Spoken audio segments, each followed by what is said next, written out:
Okay, so not sure how this video is going to go, but I'm now heading to Northampton Tesla supercharger location to get some new wheels for the Tesla. I'm going to meet up with James Cook, who's got some Arachnids from the referral system where he's up for selling them. So this is what it looks like right now, and need to unplug and then get in the car and see where we go. So this is like a little road trip video, and we'll see how it finishes.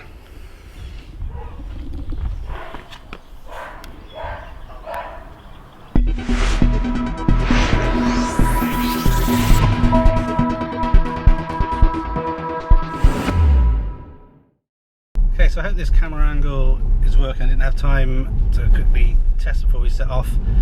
So yeah, I charged up to 90% last night before this trip, which will be more than enough. So it currently estimates that when I get to the Northampton supercharger, 52%, and if I was then to drive all the way back without charging, I'd be back home with 18%. But I will probably just do a short blast of supercharging whilst we get there.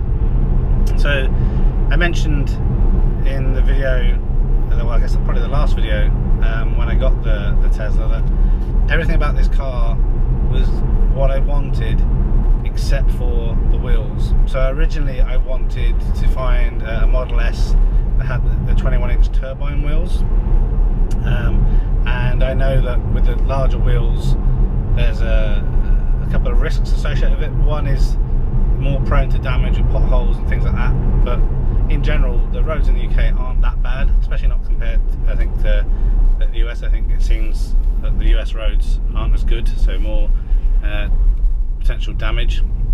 And I've had, most of my previous cars have had low profile tyres, and I've not really had too much issues with that, apart from curbing, but you know, that's my problem, not a fault of the roads themselves. Obviously there is also the issue of reduced range. So they estimate somewhere between, I think, 5 to 8%. That's with the 21-inch turbine wheels, which is what I was originally looking to get. But these wheels that I'm getting from James are the Arachnid wheels. They're actually lighter than the 21-inch turbines, because these are forged wheels. So they're actually lighter than the 19-inch wheels that are on the car right now. So I'm not saying that it's going to increase the range. Performance should be better, because it's a stickier kind of summer tyre, and the handling should be increased because they're slightly wider. So that will obviously impact on the range. But I'm hoping that it's going to be nearer the 5% than the 8%. But I don't do lots of miles anyway, so even with like a 10% kind of hit, which I think would be unlikely, but worst case, I still have, you know, more than enough range from the battery. So yeah, I'm excited to get them. Again, with the turbines, I originally wanted the kind of grey colour, but these ones are silver, just like the wheels are on here right now. And at first I wasn't quite sure about that, but then looking at some pictures online, and I managed to find a midnight silver Model S with those silver Arachnids on. I think it looks really good, and I actually think that the chrome, which I was originally thinking about dechroming, works really well. So I've already bought the vinyl and everything to do the dechroming if I want to, but I think that it won't be something that I feel the need to do. So we'll see what it looks like once they're all on. I'm hoping they'll all obviously fit in the back of the Model S. I'm assuming they will, because that's how James would bring them in his Model S. But yeah, I'll obviously post some pictures once they're on. So my plan is, before I put them on, I'll give the wheel arches and the brakes a good clean. I'll wax the calipers as well, and also I got some wheel wax that I will put onto the wheels before putting them on, so that, you know, just, even though brake dust shouldn't be a big issue, because most of the time it's just using regenerative braking, it'll just help with reduce the brake dust build up. I think the other thing, in case people aren't aware, most of the 21 inches and these Arachnids are the same. they're staggered, so they are slightly bigger at the back than they are at the front. Some people don't like this because it means they can't rotate their wheels. My BMW was the same, it was slightly staggered, so the wheels at the back were slightly larger, but I've never ever rotated my tyres, so I tend to just change the ones that are worn out. I know there's pros and cons to all of that. I've never really had a serious issue. My main kind of thought process has always been that you want the new tyres on the driving wheels, and typically with rear-wheel drive cars, it's a rear-wheel drive tyres that run out fastest. It's those ones that get changed. So yeah, so that's it. So we'll continue this journey, and the aim is to get there for 2 o'clock. I left slightly later than I liked because I was just finishing up some stuff at work, so right now it says 2:07. The route that I'm taking isn't really an optimal route because it's mainly A roads, so I will put autopilot on shortly, but obviously it's not really optimal for that, so that's going to slow me down a little bit, but we'll see. There is a bit of motorway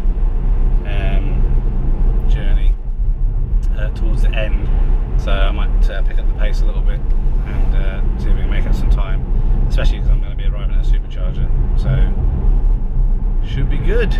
So yep, fingers crossed the wheels are all good, and get them in the car, get home without any troubles, and then probably be a day or so until I get round to getting the time to clean everything up and then put them on, but I can wax them in the meantime, get them all ready.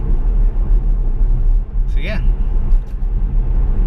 looking forward to it, and I'm still really happy. So it's a week today now that I've had the Model S, and excuse me, I have found a couple of little issues that I want to get fixed under warranty. A couple of them I was already aware of, but apart from that, I've been really impressed so far. The one issue I'm having right now is trying to sort out a home charger. It seems that everyone that does the home charger installations is also someone that does solar, and within the UK, with the feed-in tariff ending at the end of March, everyone is clamouring to try and get their solars installed so they can still claim the minimal feed-in tariff by the end, which means people are kind of not really available. And most of the people that I've been reaching out to have either been asking for kind of pictures of stuff to try and do quotes just based on pictures, which I don't really like, it's not really ideal, or then obviously having to wait for people to come out. And again, as we kind of mentioned in the solar videos, people aren't that great at kind of communicating and doing stuff, so kind of just going through that pain a little bit. But yeah, so right now just charging on the granny cable. So I think it took me, I think it's like 17 hours of charging to get up to the 90% that I wanted, just to have loads of safety to be able to get there and back in case there was a problem with charging, or I get there and they're all fully utilised or somehow broken or anything. So yes, good stuff, and yeah, we'll resume this video a little bit later.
car's actually done really well. So I can't remember what I said at the beginning of the video. It said that it estimated to have about 52% battery by the time we get to the superchargers, and now it's estimating 58%. So that's pretty good. I found that the first 1% goes pretty quickly, and then it kind of, you know, falls off a little bit. And I'm currently averaged 219 watt-hour miles over the last 15 miles, so pretty good. This hasn't been a great route because the roads have been a bit crap and a bit busy, so I'm a couple of minutes later than I wanted to be.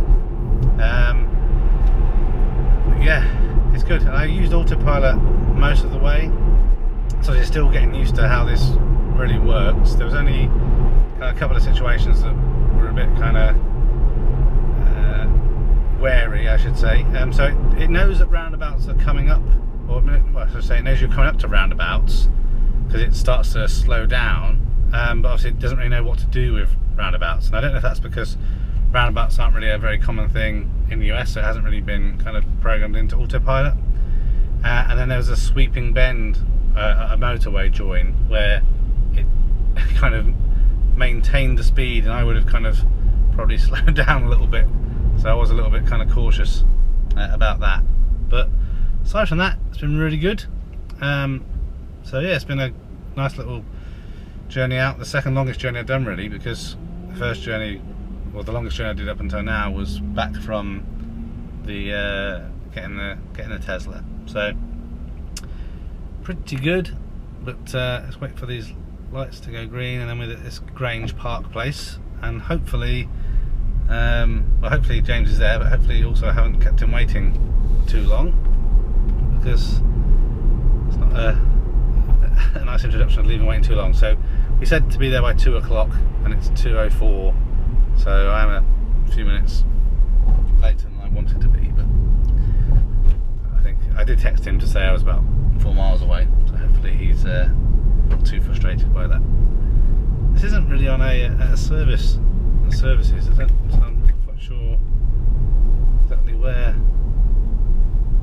they are. Oh, I've seen them. I'm in the right place, but in the wrong place. So back up a bit.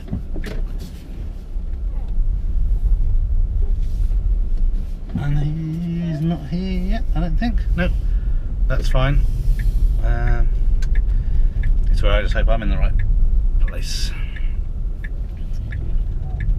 I will park myself in this end bay and yeah, wait for him to turn up.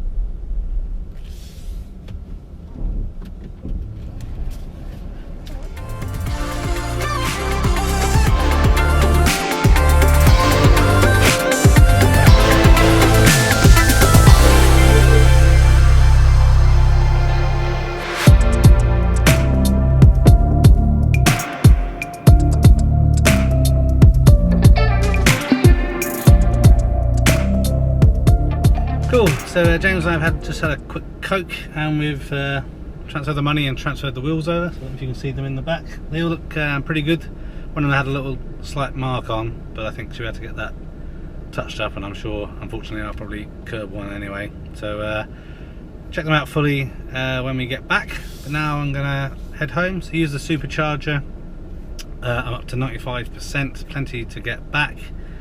I'll talk about this in another video, but I get 400 kilowatt hours per year, so I don't know how many kilowatts I just used. It might just tell me on the car actually. It's just yes, supercharging, £0. Doesn't tell me what my allocation is. I'll check that on the website when I get back. But yeah, so we'll follow up with this video in a few days, once I've had time to kind of get the wheels, give them a good clean, jack the car up and move things over. So cheers, James. So I know this video is really supposed to be about the wheels, but as I'm driving back, obviously this is really the longest time I've been in the car so far since I got it. And the one thing, and I noticed this, I think I said before in some of the 24-hour test videos I did of some other electric cars, there's something just so calming and relaxing about driving an electric car when there's no kind of engine exhaust noise. Now, I really love the sound of an awesome exhaust note. Obviously the BMW sounded pretty good. My Lotus kind of sounds amazing as far as I'm concerned, but there's something kind of tranquil, and I think what would be interesting is one day, obviously in the future, when we only have electric vehicles, however many years away that might be, I wonder if it will have a positive impact in terms of road rage, because I just think there's something just so calm about kind of wafting along an electric vehicle. And I think obviously with the Tesla, if you've got autopilot like I have, there isn't an extra kind of element of relaxation, relaxation, I guess, because it's obviously taking some of the stress away from you in terms of handling some stuff. But it's just so quiet. I don't know if you can hear.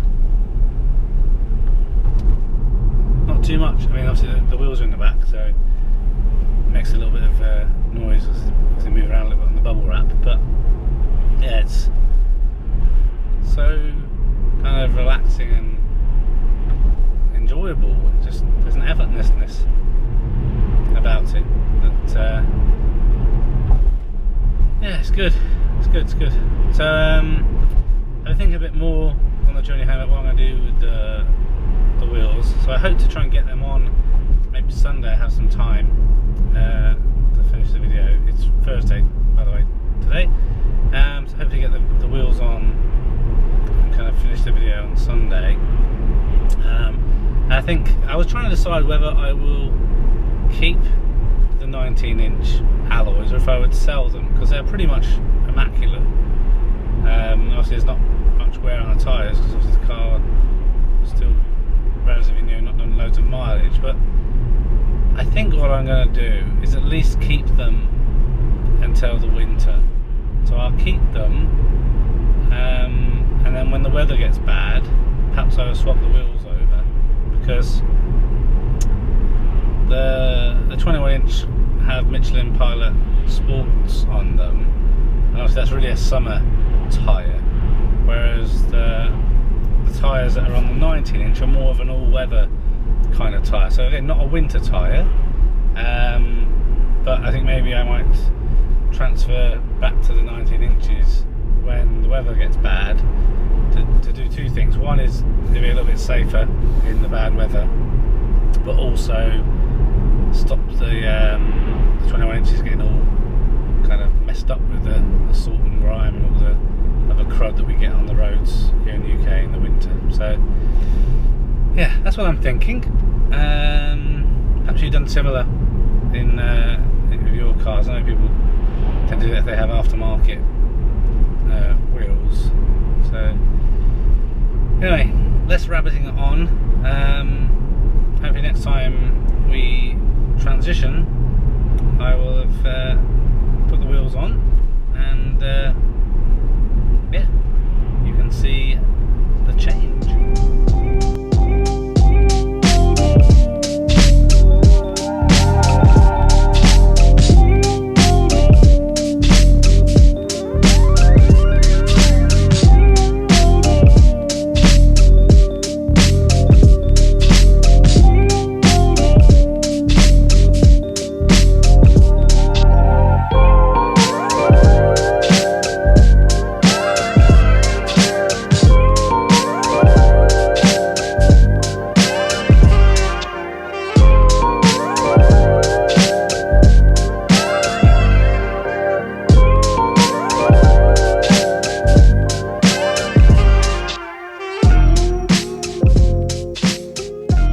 Okay, so that took me a little bit longer than I'd hoped, but the wheels are now on the car. They look fantastic, 21-inch Arachnids. So just to kind of talk you through what's taken me a while. Obviously, first of all was getting the time. So what I did is I put 3 coats on the front and 3 coats on the inner of each of the wheels of wheel wax to help basically just give them a little bit of coating to prevent brake dust and just general dirt and grime, so they should stay nice and cleaner for longer. So obviously that took me a little while. Then I needed the time to jack up the car, and then I wanted to just give the wheel arches a little clean. There's not too much I can do there because it's got the sound deadening, just a general clean. I'm going to clean up the calipers and the hubs and just apply a single coat of wax to those, just again to help with the conditioning. And so I ended up finishing that last night at about 11 PM with the head torch, and things are in pretty good condition really, so it wasn't that bad. Then obviously just torquing up the nuts to the right amount. So I put a little link underneath, a little message of the torque ratings for these nuts, just so you can keep that in mind when you're doing any work on your Tesla. Also important when you're jacking it, obviously the side seal of the car is very close to the battery, so there are specific jack points like you have on any car, but obviously it's most important that you don't push in on the battery, because it's not good. I use a hockey puck on all of my jacks just to give me a little bit more focus and load balancing with the jacks, but it seemed to work really well. But yes, I'm really happy. I think it's really sets off the car, so everything's done now. So the wheels are on, the rear spoiler's done, and the tinting is done. I'm really happy with how the car's turned out, and the sun is shining, and we're charging off the solar. So all I need now is to get hopefully the My Energy Zappy installed, and yeah, that's it. My 2 electric vehicles, and fun times.